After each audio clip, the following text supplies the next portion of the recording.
Yard manure.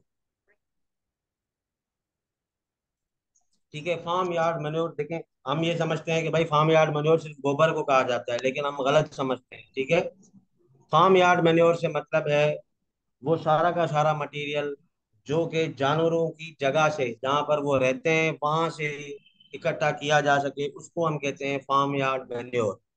जमीन yard का मतलब है रहने की जगह। ठीक है, फार्म यार्ड मेन्योर। तो एनिमल का जो फार्म है, वहां से जो भी मटेरियल हम कलेक्ट कर सकते हैं और उसको यूज कर सकते हैं फॉर द पर्पज ऑफ जो है वो एग्रीकल्चर, उसको कहा जाता है फार्म यार्ड मैन्योर।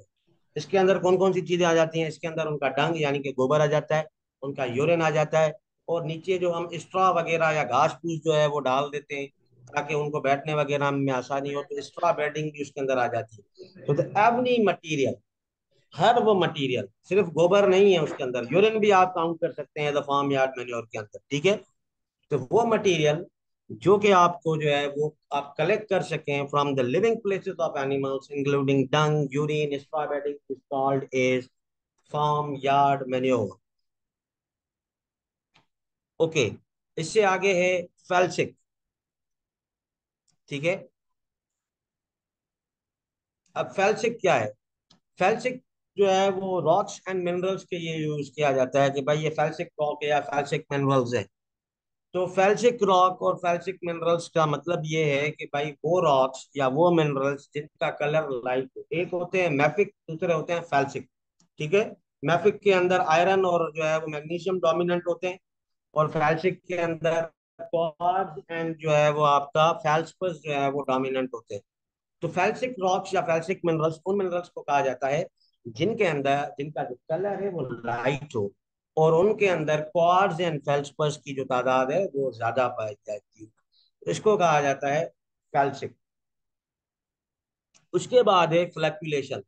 फ्लैक्यूलेशन जो है वो आमतौर पर हमें देखने को मिलती है सोडिक सॉइल्स के अंदर। ठीक है, फ्लैक्यूलेशन जो है वो आमतौर पर हमें मिलती है सोडिक सॉइल के अंदर। फ्लैक्यूलेशन का मतलब क्या है कि इंडिविजुअल सॉइल पार्टिकल्स की एग्रीगेशन हो जाए। हम क्या कह रहे थे कि भाई सैंड सिल्ट क्ले जब आपस में मिलते हैं और उनका एक मखसूस जो है वो रेशो, और जो है वो क्या कहते हैं अपना, मुख्तलिफ फॉर्म्स में जब उनकी जो है वो एग्रीगेशन होती है तो उनको कहा जाता है एग्रीगेशन। अब यहाँ पर सॉइल के पार्टिकल्स अलग अलग एग्रीगेट्स में बनते हैं, यानी कि सैंड अलग हो जाएगी, सिल्ट आपकी अलग हो जाएगी, क्ले आपकी अलग हो जाएगी, और वो जब आपस में मिलके गुच्छे गुच्छे बना ले, बजाय इसके कि वो सैंड सिल्ट क्ले आपस में तीनों मिक्स होके जो है वो एक स्ट्रक्चर बनाए, तो उसको कहा जाता है फ्लैक्यूलेशन। कि भाई इंडिविजुअल सॉइल पार्टिकल्स के जब क्रम्स बन जाएं या गुच्छे बन जाएं तो उस स्टेज को कहा जाता है flocculation. Then we have halophytes. ठीक है, उसके बाद क्या होता है? उसके बाद होता है हेलोफाइट्स। हेलोफाइट्स उन प्लांट्स को कहा जाता है जो कि साल्ट लविंग प्लांट्स हो। ठीक है, यानी कि जिनके अंदर ये सलाहियत मौजूद हो कि वो सॉइल सैलिनिटी को, और उनके रूट जोन के अंदर अगर साल्ट मौजूद हैं उनको अगर वो टॉलरेट कर लें और साल्टी कंडीशंस के अंदर ग्लो कर लें, तो ऐसे प्लांट्स को कहा जाता है हेलोफाइट्स। ठीक है, so helophytes are the salt loving plants which can tolerate salinity and can be cultivated in salt affected soils. Generally salt affected soils को अगर आपने जो है वो प्रोडक्टिव बनाना है, उनमें से थोड़ा बहुत जो फायदा आप ले सकते हैं, अगर आपको लेना है तो आपको हेलोफाइट्स की जो है वो कल्टीवेशन जो है ना वो करनी पड़ेगी।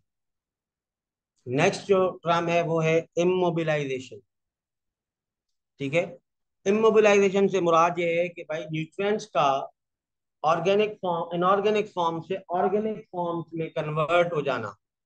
जनरली याद रखें, प्लांट्स हमेशा न्यूट्रिएंट्स इनऑर्गेनिक फॉर्म में लेते हैं, ऑर्गेनिक फॉर्म में नहीं ले सकते। तो न्यूट्रिएंट्स आपके अगर इनऑर्गेनिक फॉर्म से ऑर्गेनिक फॉर्म में कन्वर्ट हो जाएं, और वो ऑर्गेनिक फॉर्म्स जनरली प्लांट्स को अवेलेबल ही नहीं होते, तो उसी जो है वो प्रोसेस को कहा जाता है immobilization. The conversion of nutrients from inorganic form to organic form is called is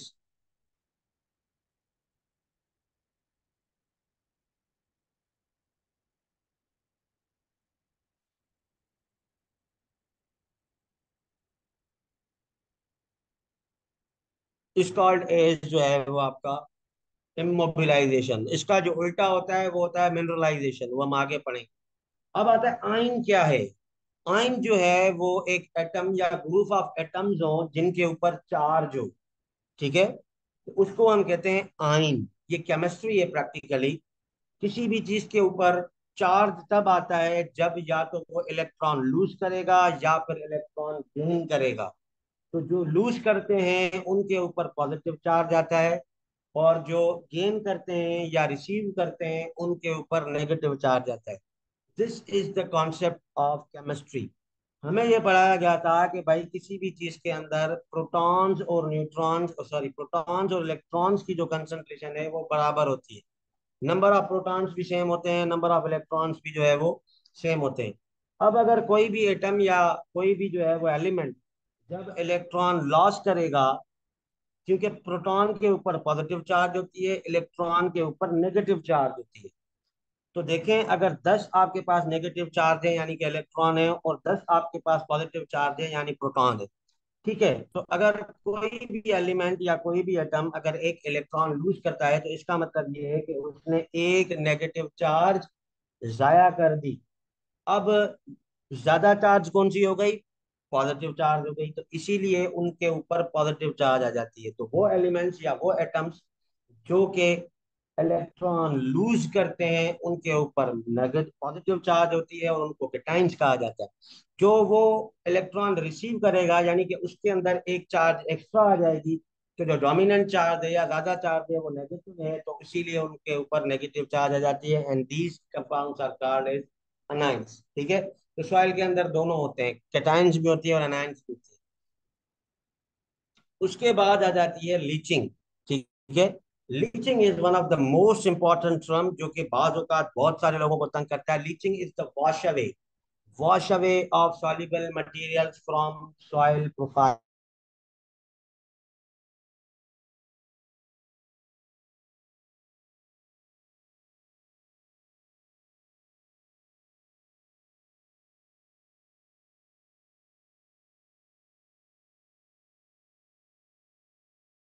आपके जो मटेरियल्स हैं वो पानी के साथ बह जाएं अंडरग्राउंड एक्वीफर में, तो उसको कहा जाता है लीचिंग।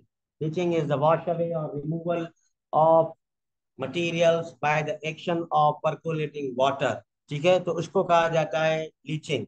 उसके बाद एक रिक्लेमेशन में यूज होती है टर्म जिसको हम कहते हैं लीचिंग रिक्वायरमेंट, ठीक है। लीचिंग रिक्वायरमेंट से मुराद पानी का वो अमाउंट या वो मिकदार जो किसी भी प्लांट की रूट जोन से हर हाल में पास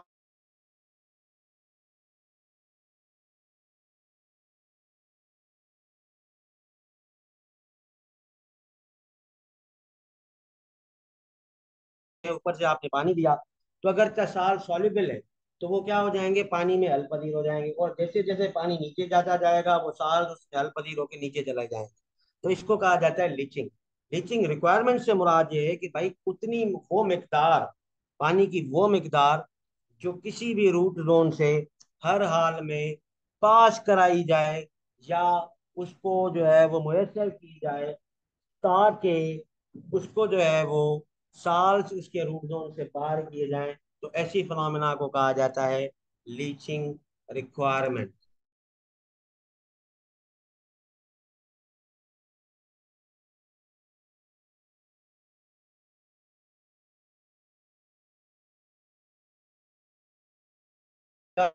से दूसरी जगह ट्रांसपोर्ट किए जाते हैं बाय द